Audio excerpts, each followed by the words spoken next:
Welcome, everyone. My guest today is Amy Lenius. Amy has a background in anatomy and physiology with a special interest in women's hormone health. She has spoken on women's health and mindset at many events throughout British Columbia and Alberta, and is dedicated to proactive holistic health.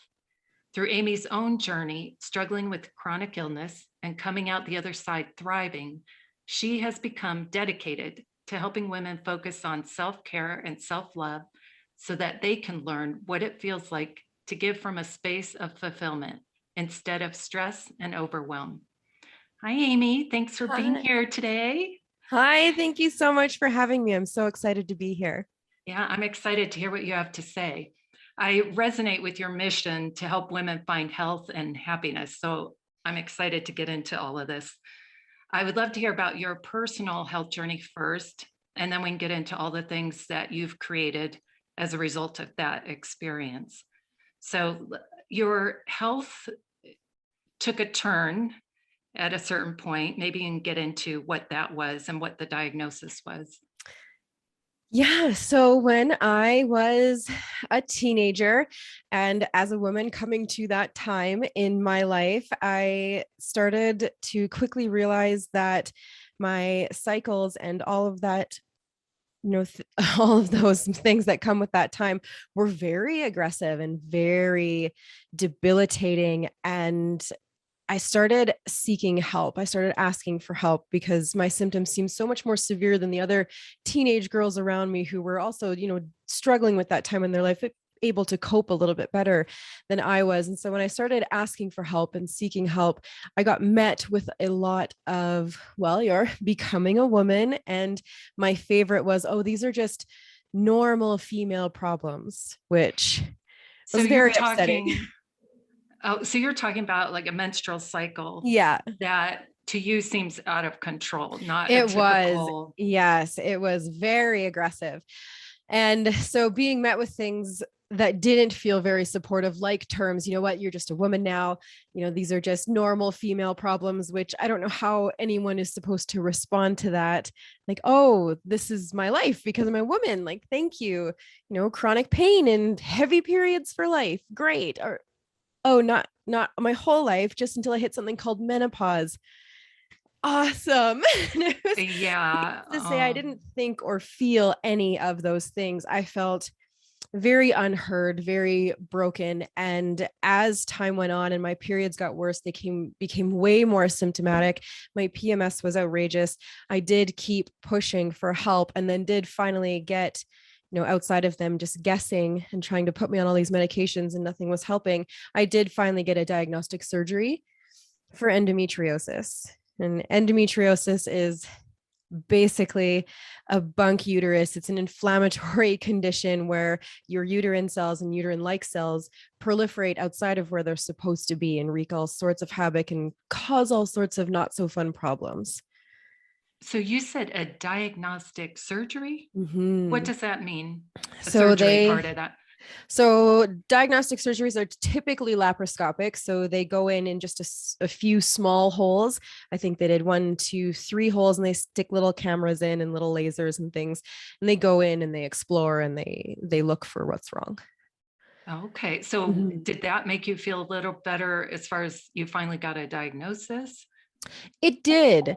It did make me feel better that I had a diagnosis, but then it was a lot of talk of actual chronic pain for life and infertility and pain medications and hormone medications. And it was a long time of that. I had a few surgeries and was on all sorts of different interventions. And it took me a while, but I got to the point where I realized that that wasn't serving me at all. I wasn't feeling good. I was still having all my symptoms. I was having pain almost every day, but yet now I'm having all of this other feelings and symptoms from the side effects of all the medications that I was on. So in a moment of clarity and honestly just being fed up with how I was feeling, I safely went off of everything. And my goal was to start from scratch, to see where my body was at, to give it a breath, to see what was going to serve me and what wasn't, and to just start new. So it sounds like you did give sort of the MDs, you let them try everything that they thought of, right? To Mhm. try, including the medication. And you said also surgeries? Yeah. Yeah. Right. So when you have endometriosis, they go in and they do laser surgeries. Basically, they laser out and cauterize out all of the excess endometrial tissue.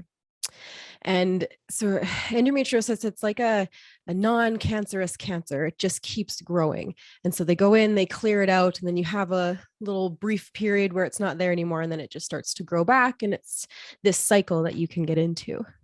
Oh, so there And was never a end goal of this surgery will stop it for good. It was no, just trying to keep up with it. it is. It's keeping up with it and giving you hopefully a good amount of time with symptomatic relief. And that's different for every woman. Some women have relief for months, even up to a year. Other women have weeks of pain-free, but in those weeks you're recovering from surgery. So it's not Yeah. ideal. And then the end all be all that they tell you is that, eventually you're going to have to get a hysterectomy. And I kept denying that. I wasn't there yet. At this point, when I went off of everything and started taking more control of that part of my life, I was only in my young 20s and I desperately wanted children. And so, Ah, I mean, at this point, I was engaged and my husband and I knew we wanted to have children. And so we were getting married in June. I had scheduled a surgery for July because when they go in and do that surgery, it kind of cleans house a little bit. So you have a higher chance of getting pregnant without all that excess tissue in there. So then we were going to start trying after that. But with giving myself this break, and the discussion that we had, one of those medications I needed to come off of was birth control. oh, yeah. And so that was a team discussion of, well, if anything happens, what a beautiful gift that would be, regardless if it's before the wedding or not. And we just honestly didn't have any hope for that. But I started taking care of my body differently. I started playing around with what foods were going to align with my inflammation and what weren't. I was looking at doing different therapies, like diving into acupuncture, which was really cool. I did something called cranial sacral therapy, which is amazing and something that I learned in my practice as well. And I also started seeing physio and just having a lot of different modalities and more natural ones, more proactive ones that were looking at my body as a whole. And just from that little break, we actually did end up getting pregnant before our wedding. That's amazing. How exciting when you Oh, didn't it was think so that it was exciting. possible. It was Wow. very exciting. So it was definitely a part of the celebration of our wedding day for sure. Yeah. Hmm. Wow. That's amazing. So were the doctors surprised when you got pregnant? They were, and I didn't go see them much after that, to be honest. I didn't check in Yeah. until after our first son was born and after our wedding and things. I mean, the beautiful thing about pregnancy is if you can get pregnant when you have endometriosis, it does take away all of your symptoms. You typically don't have symptoms of your endometriosis when you're pregnant because you have such a high surge of healthy progesterone going through your body. And typically, endometriosis, you see really low progesterone. Women have very low progesterone and very high cortisol. And so it was That's very nice so to be pregnant. interesting. But then Yeah. symptoms after Maverick was born, my symptoms started to come back. And then they changed. And it was probably the biggest moment in my life when I came to terms with the fact that I was my biggest advocate for my own health. Yeah. You Yeah. like I think you we have to be. know you have to be we know how our body feels. Someone might know more about it on a anatomical level, but we know how it feels better than anyone else. We know if something feels wrong, we know if something doesn't feel healthy, we know when our body needs support, even if we're not sure what that support is. And so when my symptoms changed and started getting more severe and different, I knew it was different and I knew it was outside of my usual pain. And so I started seeking help again. And I ended up in the hospital 3, 4, maybe even 5 times in a week. And they kept sending me Wow. home with, Amy, it's just your endometriosis. Here's some pain medication. Next time, Amy, you're going to go home. You're going to take this higher level of pain medication and you're going to sleep it off. And it was the first time in my life that my diagnosis didn't serve me at all, because now it was labeling me and they didn't want to look at anything else. And finally, on that fifth visit, I stood there and I was like, look, something is wrong. Something's wrong with my body. I know something's wrong. And I'm literally not leaving here until you help me, or at least give me an ultrasound and see what's going on. And it turns out I had an ovary with a cyst on it, and the cyst had burst and it didn't close, and I had an internal bleed, and I was dying. Oh my So gosh. yes, so I hate to think of what would have happened if they had kept sending me home to sleep with Well, these heavy drugs. if you hadn't spoken up and demanded an Yes. answer. Yes. So it was that just big moment of, oh, yes, I am the one in charge and I need to be strong and I need to be an advocate for my body. So, I mean, they rushed me into surgery. They were able to save my ovary, which was a bonus. And while they were in there, they did do the same kind of surgery where they would cauterize all of the extra endometrial tissue out. And when I came out and I had recovered and they had walked me through everything that had happened, my surgeon leaned in. He said, if you wanted to try and have another baby, now is your moment. And so once I recovered from that, we were able to get pregnant with our second son. Oh, well, that's a miracle there. Another It blessing. is. It is. And so I have love and respect for that system of medicine. I do. It has literally saved my life and both mine and my children's life. My labors were ridiculous and we ended up in surgery again in both of them, not C-section, but a week after they were born I had to have surgeries.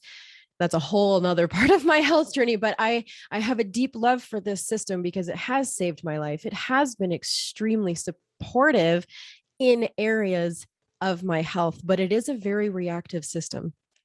And I've come to learn that there are so many modalities out there that are more proactive and look for root cause, as opposed to this system of reactivity and band-aiding and not looking for the root cause. So I do believe that there is so much value in all areas of medicine for when we Yeah. need them.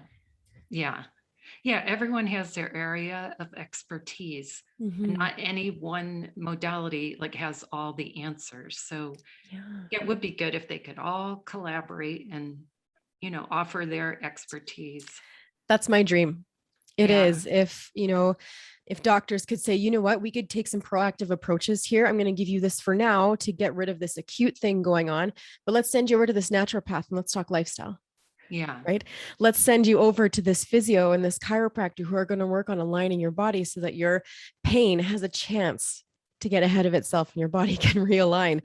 It would be such a beautiful thing, but everyone wants to, not everyone, I don't want to generalize everyone because there are some amazing doctors and amazing practitioners in all areas and bad ones as well. But if Right. they could just work together as a more holistic approach instead of thinking theirs is the end all be all. Yeah. We would. And as you said, instead of being reactive, if you could be preventative. So if Yes. people earlier on looked out for their health, or maybe had certain tests done that gave them like a little alert ahead of time, so they Mm-hmm. could start counteracting the illness Yeah, before you're absolutely. in the emergency room, you Yes. know. Yes. And then you're just band-aiding, trying to, save the superficial reactivity, but the symptoms you're having are the fire alarm to a fire. Right. And Yeah. when you're hopping into that system, it's a lot of how do we quiet this fire alarm? What can we put over it? How can we convince it to shut up? Yeah. Instead of, hey, where's that fire? How are we going to douse that fire? And what do we need to do to get that fire smaller, smaller, smaller, and then extinguished? Yeah. Yeah. Very good points. Well, so when you had the endometriosis and you tried all these different modalities, were there some in particular that you can explain or that were beneficial? Mhm. Absolutely. So once that part of my health journey was over, the cyst and the surgery, and we did get pregnant with our second son, my symptoms started to come back again. And it was, you know what, Amy, it's time for a hysterectomy. You've had your children, be grateful, and let's get that uterus out of your body. And I didn't like how that felt. At this point, I was a practicing RMT and I know what the recovery time looks like for women who have hysterectomies. It is a good 6 weeks of nothing. You should not be lifting your children. You should not be vacuuming. You should not be doing anything. And I don't know a woman alive, especially one with really small children at this point. My kids were, you know, Corbin was a few months old and Maverick was not quite 2. So no woman alive is going to sit for 6 weeks and have all these things going on around I can't them. imagine. No, and I have treated women and tried to help realign their pelvises and things like that after a surgery like this, where they dove in too soon. Right. As women were like, well, you know what? I feel like 50% good. So I'm going to vacuum. I'm going to do the dishes and I'm going to. Yeah, exactly. I can't imagine sitting. No. And I knew still. that about myself too. And I knew that hysterectomies aren't the answer. It helps a very small percentage of women. A very small percentage of women don't have their symptoms come back. A lot of them do.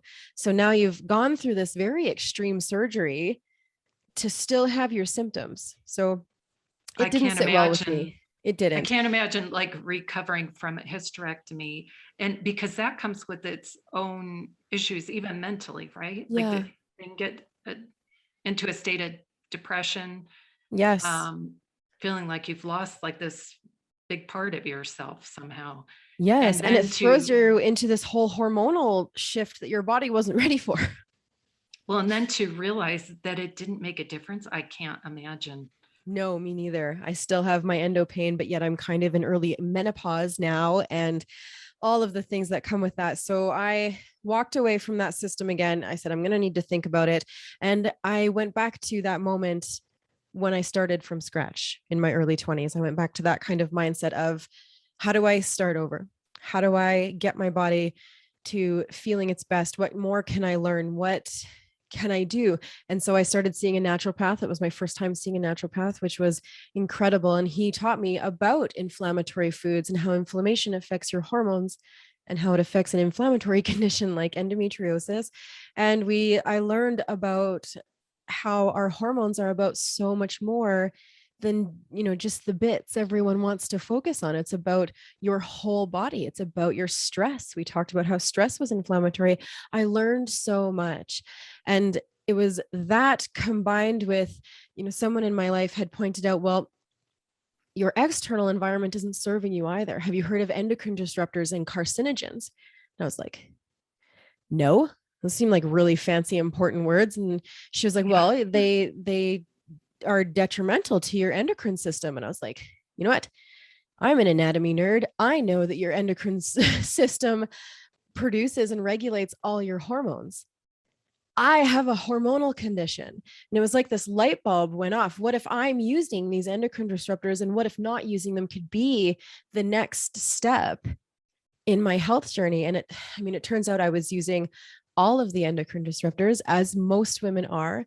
The average woman puts anything from 200 to 300 carcinogenic and hormone disruptor ingredients on her body every day. And it's to the average of a buildup of 5 pounds in your body a year as women. That is affecting our hormones. Quite a statistic there. Oh my gosh. It is. And your endocrine system is pivotal in the majority of the areas of your health and body.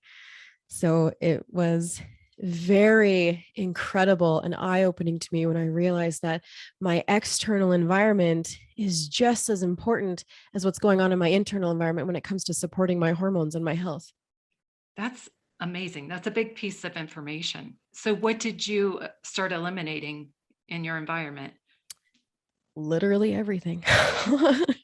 So are you talking lotions, like cleaners, lotions, makeup, especially women? Everything that's tailored to us has more hormone disruptors in them than you would ever want to know. But I encourage you to know candles, anything with fragrance in it is usually my go-to to help women start, because fragrance is in just about everything.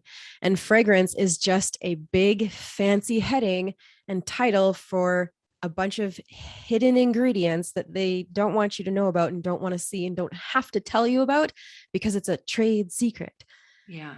And so anything with fragrance in it is a big no-go and a really easy one to start transferring out. And you'll notice that fragrance is even in places that you would never have guessed. Yes, it's in candles. Yes, it's in room sprays. Yes, it's in your shampoos, conditioners, but it's also in your makeup. And a lot of the preservatives in makeup are carcinogenic and endocrine disrupting. And it sounds very overwhelming, but believe it or not, depending on your job, there's the odd job, but your home for the average person is the most toxic environment you're exposed to in a day. That's amazing. So It what is, do but you it's have suggestions, I guess, for people? Like so what types of things did you switch out for the bad ones? yeah. So I don't want it to be an overwhelming thing that your home is the most toxic environment that you're exposed to, but it's almost like a beautiful awareness because that's the environment you have control over. So when you become Yeah. aware of that, you're the gatekeeper to your own home. You control what comes in and out of this environment. So that's very beautiful because we're in a lot of environments throughout the day that we don't have control over. So feel empowered knowing that, not overwhelmed. And when you're looking for these kinds of products, when you're looking to switch your cleaners out for something more natural, the best thing you can do is be aware of something called greenwashing. Greenwashing is where a company spends more money on their label looking cleaner than cleaning up the actual ingredients themselves. So you'll notice there's brands that say the word clean or natural, or their bottles have now changed to more white or brown or neutral kind of labels. And it's all marketing. If you flip the bottle over and you know what you're looking for, and you still see things like fragrance, and SLS is a big one as well. It's a foaming agent. It's not it's not for you. You're going to spend more money on things that look cleaner but are really just the same. So knowing the ingredients, I encourage you to familiarize yourself with what these ingredients are, and even just being aware of the big ones like fragrance and sodium lauryl sulfate, which is the SLS, and finding companies that do align with you. Like for me, I have you heard of Young Living? Yeah, I have heard of that. Yeah. Yeah, that was the one. I did a lot of research and I loved everything that they stood for, everything they were about. And you can go and be a part of their farm experiences if you want to. I've been to like multiple of their farms now that I've been doing this through the years, but having a company that I have been able to dive into, trust, do research for. I'm in Canada and they're backed by Health Canada, which was a big one for me as someone who worked in healthcare. And their cleaner was incredible. You switched over to their cleaner, their laundry soap, which was a big one for us because my youngest has very sensitive skin. And that was the first laundry soap that he didn't react to. We would always have to Oh, cycle them out. We even tried all the clean ones and all of the so yeah. and it's a whole lifestyle company. So I also love things that are easy. I love things that are simplistic. I picture us as moms with our tiny humans going through grocery stores, reading labels and trying to discern what is best for us. And then you come to realize that, you know what, they don't even have to disclose everything that's in their product on the label, but they do have to disclose it online. So who is going to spend that kind of time with tiny humans? So when I found a company that has 90% of everything that I needed, I just started slowly ditching and switching, Yeah. right? As it would come up, as my, I wanted to throw out everything instantly, obviously, but that's not financially sound or smart. And that's a very overwhelming process. So just as things would run out in my home, I mean, don't get me wrong, there was a few things I threw out and replaced immediately. But as all of that happened, I just started switching it out and I noticed my health changing, and they also do essential oils. And so I learned a whole protocol for essential oils for supporting hormones, and that was life changing as well, because when you are dealing with a hormonal condition or a hormonal imbalance of any way, medicine typically puts you on a synthetic, which Right. they do that because when you have a hormone imbalance, it can cause certain diseases like conditions like endometriosis, infertility, PCOS. Like they know that a hormone imbalance can cause a lot of stress and a lot of grief to a woman and her body. But the common practice is to add in a synthetic, and that has its own risks of disease and side effects. And that's something that no one really talked to me about when I was a teenager, taking all of these drugs. And so I actually have just recently done my last scan, but I have done 2.5 years of consistent breast scans because I've been at such high risk for breast cancer because of all the hormonal therapies I was on when I was younger. That's so interesting. Yeah. Mhm.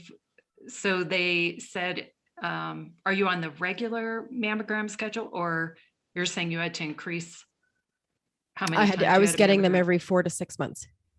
Oh my gosh. Yes. And when you're in your 30s, they actually do ultrasounds still because your breast tissue is still too fibrous for the mammogram on average. So they like to do ultrasounds. Yeah.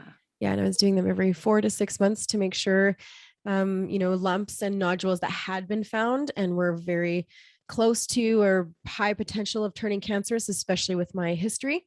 They Yeah. were just making sure that those weren't doing any changes.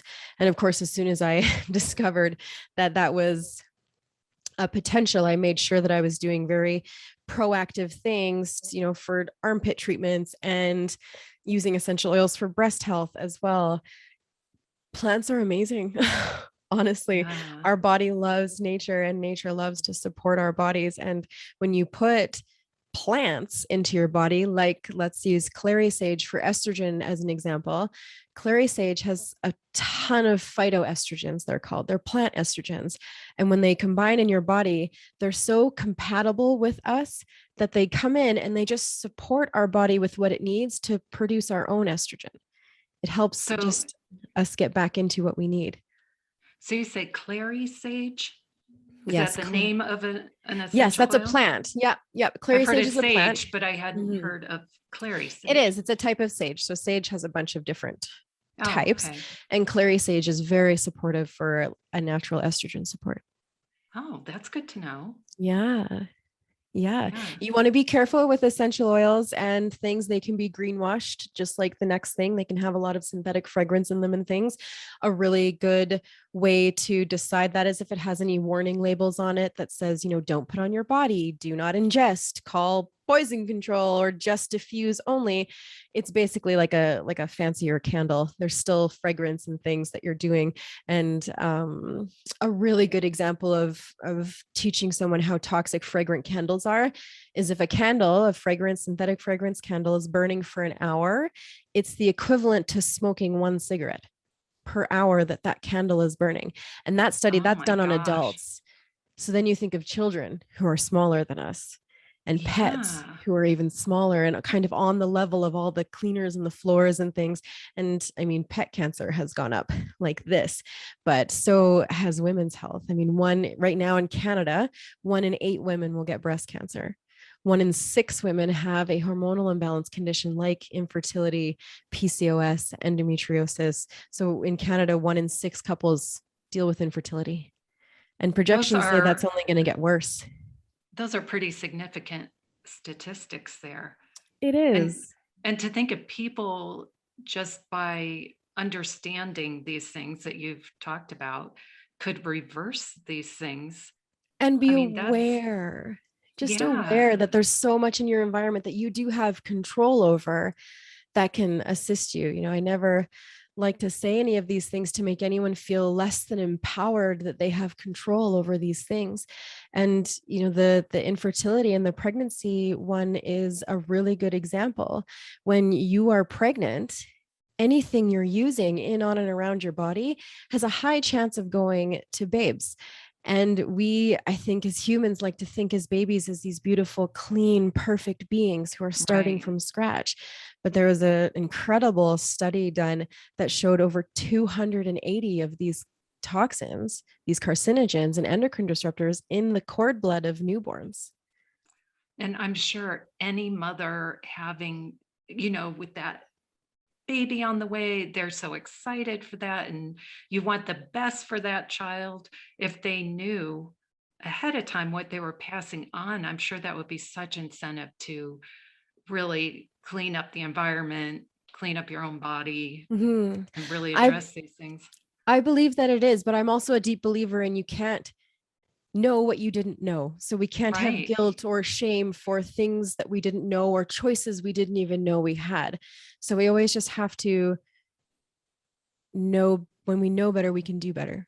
Right. Right. And now it's to your attention. Now, like all of these things really do start with us. We have control of those things. We have control of how many of those carcinogens are, passing on to our children.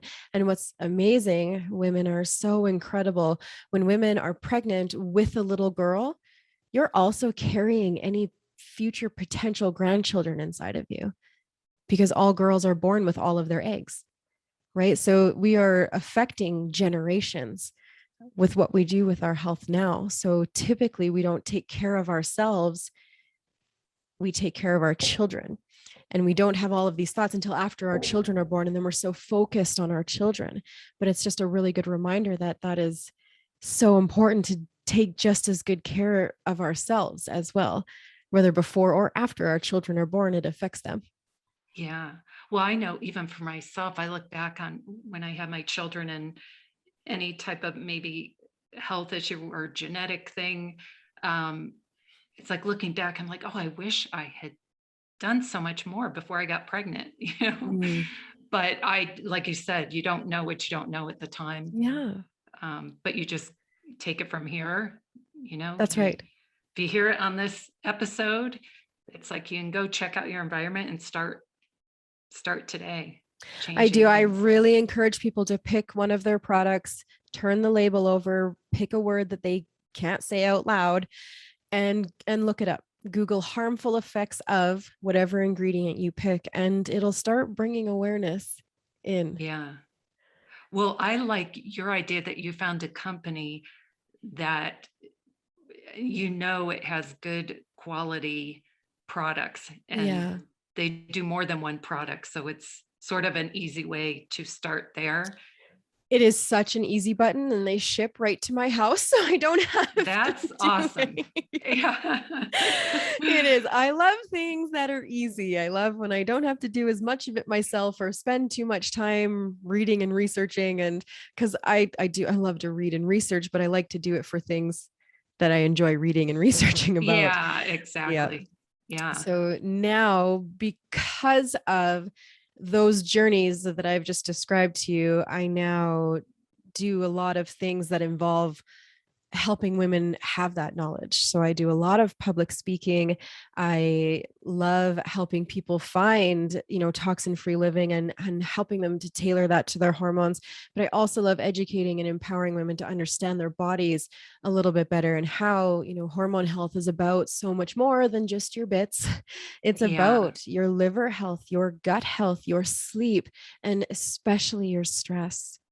So Yeah.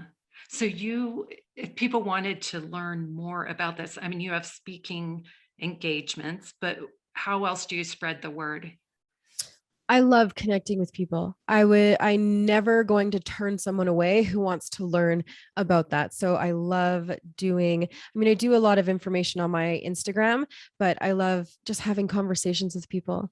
I book Zoom calls like this where we get together and have tea, and I answer your questions. I hear your stories. I think that's one of the most beautiful things we can do, because as women, as we go through all of these things, those struggles are very lonely, because Yeah. we're told that they're normal and that we have to just live through these struggles just because we're women. And so community and having someone who hears you and can empathize and can BS back and forth about crappy periods, it's very therapeutic and supportive. So I do just love supporting women and giving them space to share and feel heard. Yeah, that's a great mission for sure.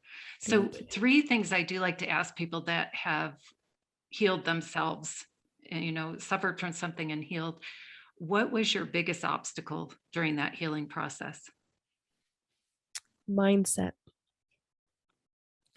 It's I've even noticed this in my speaking engagements and stuff, is I've almost stepped away from too much of the anatomy and physiology and the meat that I would call it, and switched to mindset, because I can say some very impressive things.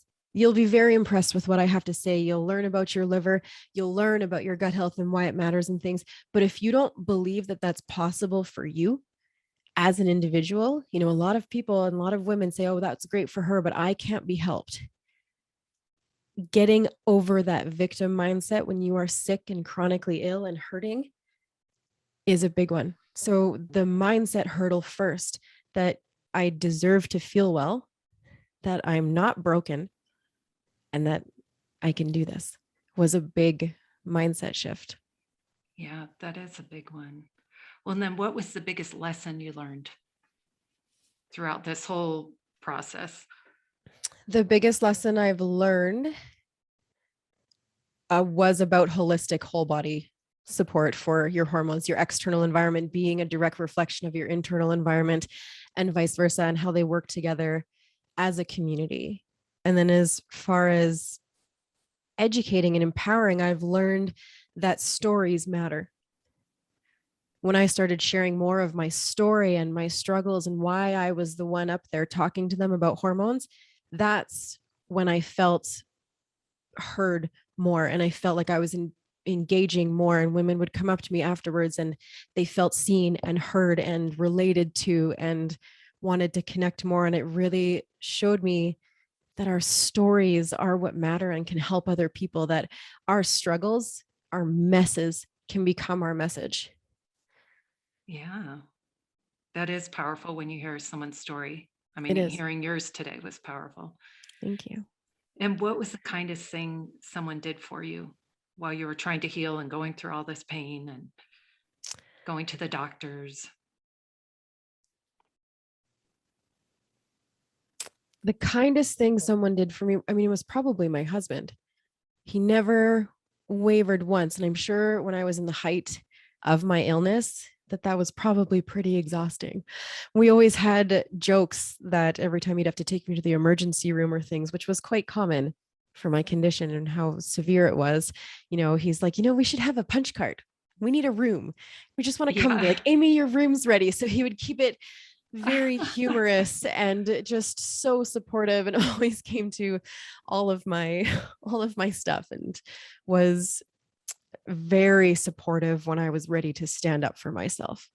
And he's very encouraging of my autonomy and my body freedom and the things that now mean so much to me. And next would be the community that I have found, that have encouraged me instead of let me be a victim. We can Yeah. fall into communities that feed our victim mentality instead of help us Right. rise above it. And so if you're going through anything, I encourage you to surround yourself with people who are going to get you out of your comfort zone a little bit, in that they want to see you succeed instead of help you play small and stay inside your victim. Yes. That's a very good thing. I mean, I've noticed even on Facebook groups that are health related, you see there are some where people are always, you can do it, and promoting Mm-hmm. people's health. But I've also seen the opposite of that, where people just, they get so sunk into their own pain and they just cannot s- see out of that. Yeah. And so they sort of bring down the whole group um, with that mentality. Mm-hmm. And that's what gets the most engagement too. You'll notice the people that are trying to offer positivity and light and support even Yeah. don't get as much engagement, or maybe even get a little negativity, as opposed to someone who's going to let you wallow. Yeah. Like Yeah. you and I have talked about that a little bit, about how it's hard to wrap our head around people who don't want to be helped. They're literally taking on their condition as a part of their identity. And I mean, that's okay sometimes. It is. It's a heavy experience to go through, having chronic illness, especially if it's invisible. I used to say all the time, man, I wish I could just go get tattooed across my forehead. Remember, I feel like garbage, but I'm showing up the best that I can, because you almost feel forgotten about, like Yeah. when people can't see what you're going through constantly. But finding a community, finding someone, finding hope, because someone has gone through what you are going through right now and they have come out the other side. There is someone out there who has done that. And there are modalities that you haven't tried yet that could help you. And like I told you, if someone at the height of my terribleness had said, Amy, you know what? Put a toad in a cage around the bottom of your bed and dance around it naked every night, and that's going to take your pain away, I'd have friggin' done it. Yeah. Yeah. I would have. Even someone approaching me and saying, Amy, you know what? Essential oils might help you. I thought they were nuts, because I Yeah. come from a very anatomy and physiology base. But it turns out as soon as I dove into the research that actually those combine very well, your cells with essential oils, and why they work. I now understand that. But in the beginning, I was like, well, that's nuts. But obviously, I will try anything. Please help me. Yeah, And that's the mentality to have. And it's okay if it's a struggle for you to get there, but do what it takes to get there. And having someone in your corner helps. definitely. Yeah. Someone who encourages you in those moments where you're faltering. Yeah. Um, yeah, it's Yeah. really Who important. says it's okay to have those feelings of overwhelm and feeling like you need a pity party? Great. Have your pity party, but we're not going to live there. What's the Yeah. solution? What's the next step? Okay, you tried this, it didn't work. What's next? And also reminding you that your body needs grace and time to heal. When you start new therapies and new modalities, your body is going to heal what it knows needs healed first on a deeper level than what you subjectively think or know your symptoms are, what the fire alarm is. It's down there healing the fire when you maybe don't see any results at the fire alarm yet. You Right. need to give it That's a time, very good point. time That and some people, consistency. yeah, some people do want that instant gratification. They want to see the immediate result. And it Yes. does take a long time. It took years for your body to get into the place where it's at. So it's not going to be a matter of a week and then you're better. So I think some people get discouraged, but Yep. as long as they're moving one step further ahead in their health journey, that's great. That's a win. That's Yeah. a huge win if you can see the smallest little shift compared to where you were. Think of Yeah. where you were to even where you are now. And that's a beautiful analogy to keep yourself in, because I get to days too where I'm like, oh, that 3-day period was such a pain in the ass. Like, no, that was a blip. It Yeah. wasn't painful. It wasn't heavy. It wasn't 7 days long like it used to be, which was Yeah. very painful, very heavy. You didn't have a week of PMS leading up to it. You barely knew it was coming. It was 3 days long, and your life didn't used to be like that. Yeah. So you do learn to celebrate along the way. And that's also how you keep winning. When you celebrate those little moments, it literally trains your brain to want to keep going. So you always want to celebrate and acknowledge those little moments, because all of those little consistent moments and wins lead to big ones. I think that's true. I think it's good to keep a journal Mhm. and write down, either write down the wins or how you're feeling so that you can remember. Because it's like you said, you quickly forget Yeah, you do. how bad maybe it was before and how far you have come, unless Yes. you can really look back and see what you wrote and Hmm. acknowledge that win. Hmm. Yeah, But journaling's an so excellent one. yeah, well, you have given so much information, so much more than I even expected today. And it's so awesome. So I really appreciate you sharing all of this, your Thank whole you. personal journey and all the hardship kind of you went through, but how you've come out of that on such a positive note here and with two children. And it's really so great. So where can people find you? I know you're on Instagram, but how would they find you on Instagram? First, thank you so much for saying that. I appreciate being here so much and having a space to share my heart and passion. It's definitely something. I mean, I could talk to someone for 3 days straight about hormones and just where to go. So Yeah. I appreciate that. Thank you so much. And so Instagram, it's just at Amy Lenius is my name. And I like to share a lot about hormones and mindset there. Like I said earlier, mindset around our health is one of the biggest steps. So it's a big one, and learning to take care of yourself as women is a big part of being healthy and happy. And so I really dive into self-care, being selfless. What Yeah. if what is best for you really is what's best for everyone else? That's a big mindset shift that I have a deep determination to change in women and help them. So I also do that on my podcast. I have a podcast as well, and it's called The Evolution of Mom. And it is on every podcast stream that there is, and it's on YouTube as well. Oh, great. Well, those are two great places to find you. So, and Amy Lenius is spelled Amylenius, right? Yes. Okay. So, well, yeah, I think everyone should go check out your podcast. I know I am certainly going to. So, Thank thank you you. again for being here. Thank you so much for having me. I love what you're doing. Like I said earlier, people's stories are what help people change their stories. So what you're doing is very incredible, and I appreciate what you're doing. Oh, thank you. Have a good weekend. Bye. Thank you.